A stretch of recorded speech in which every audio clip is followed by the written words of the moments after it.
Greetings, Culturians, and welcome back to the channel. Today, I am talking about issues in the Middle East. On top of a video I did yesterday about the Abu Dhabi development that Disney somehow decided to get involved with and have their IP basically licensed, there's little there for a win for Disney, and there certainly is little there for shareholders to enjoy. And again, you can check out that video from yesterday. But today I need to talk about the other side of the equation, how the people in Iran are benefiting and how Iranian filmmakers are celebrating the supreme leader's death. Now, Hollywood, of course, they have activists there, and they're condemning the strike. They're condemning these particular things, which doesn't make a lot of sense. And it's worse when a couple of those people get together and expose their ignorance or their misunderstanding of what happened in 1979 and what's going on in the world now. So here we go. Now, before we get started, just a real quick reminder, I'm trying to get to 50K. So if you look down and you see the word subscribe on that little button down there, click it and change it to subscribed. And then click on the little bell icon and turn on all notifications. That way you don't miss anything. And if you would be just a sweetheart, hit the thumbs up button and don't forget to watch another one of my videos right after. It really does help, and it keeps you from getting unsubscribed to the channel. If you like creators and you watch multiple of their videos every day, you'll never be unsubscribed, and you'll always get the latest information and entertainment that you're looking for. So let's look at the story. From our friends over at That Park Place, specifically Marvin Montanaro, Iranian filmmakers celebrate the supreme leader's death, while Hollywood activists condemn the strike. This seems counterintuitive to me, that these people wouldn't be listening to the people in Iran, but well, there you go. Mark Ruffalo and Jimmy Kimmel. Oh, my goodness. The reaction to recent military strikes that killed Iran's supreme leader has exposed a stark divide in global cultural circles, and one that says a great deal about how political activism in Hollywood is often colliding with the lived experience of the people who actually endured authoritarian rule. Across social media and international media outlets, Iranian filmmakers, artists, and dissidents reacted to the news with celebration, relief, and cautious optimism that the decades-long rule of the Islamic Republic may finally be weakening. Well, that's good. I got a chance in my lifetime to get to know some people who had to flee Iran. They actually had a cabin very close to the one my family has up north, and we got to interact with them pretty regularly. They described the kind of situation that occurred after they fled and what was happening to their family members. And oftentimes we're trying to figure out how to get some of them out of that same situation. It was something very dire and something early in my life as a 9-year-old to encounter. I had never heard of these kinds of things, and being an American, we didn't have this kind of authoritarian suggestion like we have from some people these days. And I'm looking at this as an opportunity for the rest of the world to become more educated about this and what has been going on there for so very long. Nearly 40 years now. I know I said 30 before, but it's crazy.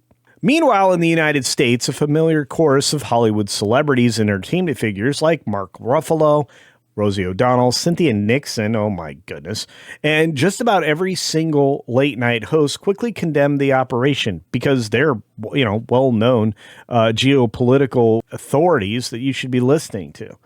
No, they're not. I was wrong.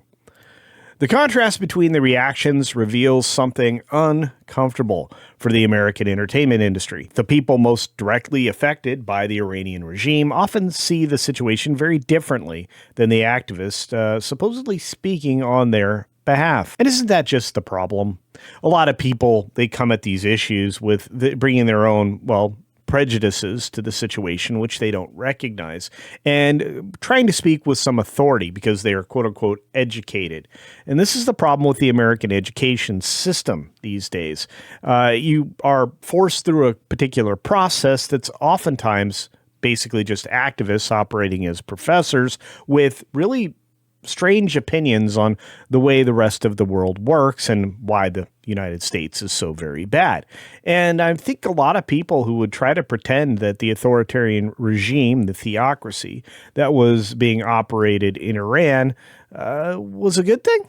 well, I think they need to go and look at themselves. So Iranian filmmakers and dissidents are reacting with relief. These are people who've been talking about their plight for a long time.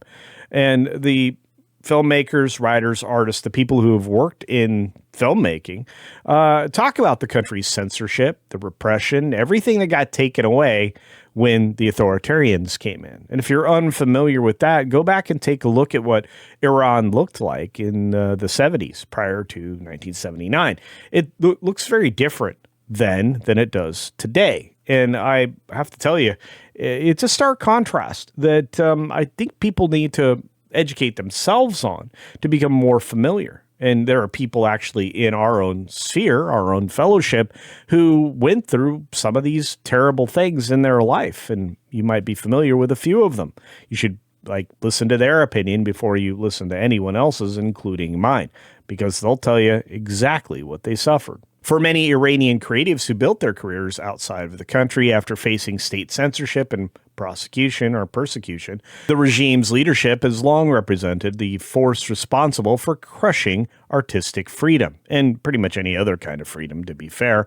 Iran's film industry has been tightly controlled for decades. Filmmakers must operate within strict ideological rules, scripts are routinely censored, and artists who step outside those boundaries often face intimidation, imprisonment, or exile. That sounds an awful lot like Hollywood, absent the imprisonment, which would be illegal. Exile? No, they get plenty of that. They get intimidation? Oh, for sure. People who step outside the lines of the ideology that's approved at the moment really don't have a long career or one that's full of a lot of substance. They're oftentimes ostracized and pushed to the side in favor of people who will just go along with whatever crazy is available at the time. And it's no surprise that the number of Iranian filmmakers and cultural figures living abroad reacted to the news, not with outrage, but with cautious hope and celebration. We've seen a lot of those in the streets, to be fair. To them, the weakening of the regime represents something Hollywood often struggles to grasp, a potential opening for freedom that has been denied to the country for generations. Again, almost 40 years, guys. Hollywood's familiar response at the same time, American entertainment figures moved to criticize the strike, which was really just an opportunity for them to criticize the president, or at least they thought so. Again, it's oftentimes that these people jump to the wrong side of an argument. They like the less than 20% group. They don't like the more than 80% group. And that often collides with American cultural responses across the board. Here in the United States, I think we're coming to grips with the fact that we've had a lot of politically driven decisions that led this country to some very disastrous results, and we're in the midst of trying to reverse them. Not just unfettered immigration, which people talk about all the time, but also the decisions being made with even award shows like the Oscars, which require you to have all these various aspects of things that, well, they're either immutable or ridiculous.